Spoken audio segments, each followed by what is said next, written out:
नमस्कार दोस्तों, स्वागत है आपका हिंदी पाठशाला में। आज हम पढ़ेंगे मोचीराम कविता, जिसके लेखक हैं धूमिल।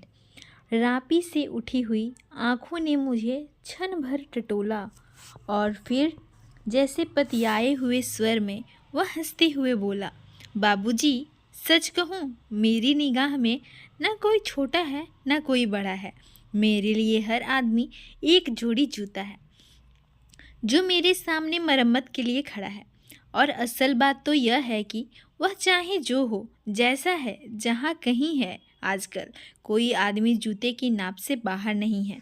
फिर भी मुझे ख्याल है रहता है कि पेशेवर हाथों और फटे जूतों के बीच कहीं न कहीं एक आदमी है जिस पर टाँके पड़ते हैं, जो जूते से झांकती हुई अंगुली की चोट छाती पर हथौड़े की तरह सहता है।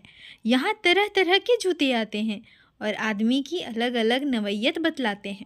सबकी अपनी अपनी शकल है, अपनी अपनी शैली है। मसलन एक जूता है। जूता क्या है? चकत्तियों की थैली है। इसे एक आदमी पहनता है जिसे चेचक ने चुग लिया है। उस पर उम्मीद को तरह देती हुई हंसी है, जैसे टेलीफोन के खंभे पर कोई पतंग फंसी है और खड़खड़ा रही है। बाबूजी, इस पर पैसा क्यों फूकते हो? मैं कहना चाहता हूँ, मगर मेरी आवाज़ लड़खड़ा रही है। मैं महसूस करता हूँ भीतर से एक आवाज़ आती है। कैसे आदमी हो, अपनी जाति पर थूकते हो?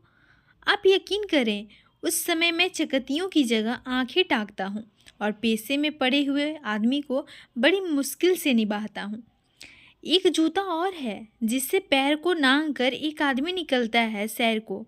न वह अक्लमंद है, न वक्त का पाबंद है। उसकी आंखों में लालच है, हाथों में घड़ी है। उसे जाना कहीं नहीं है, मगर चेहरे पर बड़ी हड़बड़ी है। वह कोई बनिया है या बिसाती है, मगर रोब ऐसा है कि हिटलर का नाती है। इसे बांधो, उसे काटो, हियाँ ठोको, वहाँ पीटो, घिसा दो, ऐसा चमकाओ, जूते को ऐना बनाओ। उफ, बड़ी गर्मी है। रुमाल से हवा करता है, मौसम के नाम पर बिसूरता है। सड़क पर आतियों जातियों को बानर की तरह घूरता है। गरज यह कि घंटे भर खटवाता है, मगर नामा देते वक्त साफ नट जाता है। शरीफों को लूटते हो वह गुर्राता है और कुछ सिक्के फेंककर आगे बढ़ जाता है। अचानक चिहुक कर सड़क से उछलता है और पटरी पर चढ़ जाता है।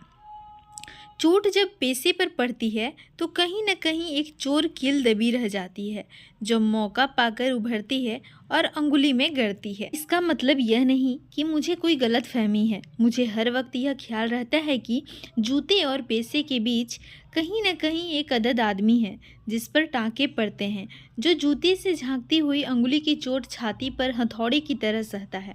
और बाबूजी, असल बात तो यह है कि जिंदा रहने के पीछे अगर सही तर्क नहीं है तो राम नामी बेचकर या रंडियों की दलाली करके रोजी कमाने में कोई फ़र्क नहीं है। और यही वह जगह है जहाँ पर हर आदमी अपने पेशे से छूटकर भीड़ का टमकता हुआ हिस्सा बन जाता है।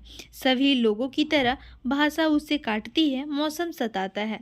अब आप इस बसंत को ही लो, यह दिन को तांत की तरह तानता है, पेड़ों पर लाल लाल पत्तों के हजारों सुखतल्ले धूप में सींचने के लिए लटकाता है।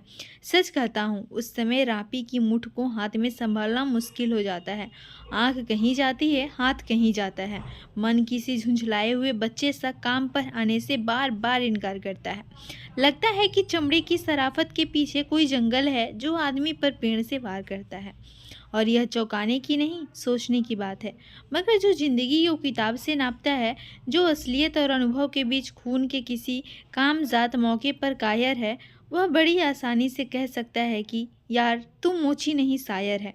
असल में वह एक दिलचस्प गलतफहमी का शिकार है। जो वह सोचता है कि पेशा एक जाति है और भाषा पर आदमी का नहीं, किसी जाति का अधिकार है, जबकि असलियत है यह कि आग सबको जलाती है, सच्चाई सबसे होकर गुजरती है। कुछ हैं जिन्हें शब्द मिल चुके हैं, कुछ हैं जो अक्षरों के आगे अंधे हैं।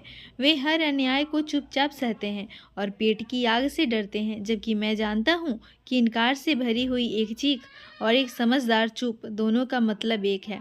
भविष्य गढ़ने में चुप और चीख अपनी अपनी जगह एक ही किस्म से अपना अपना फ़र्ज अदा करते हैं। अगर आपको ये कविता पसंद आए तो चैनल को लाइक, शेयर और सब्सक्राइब ज़रूर करें। धन्यवाद।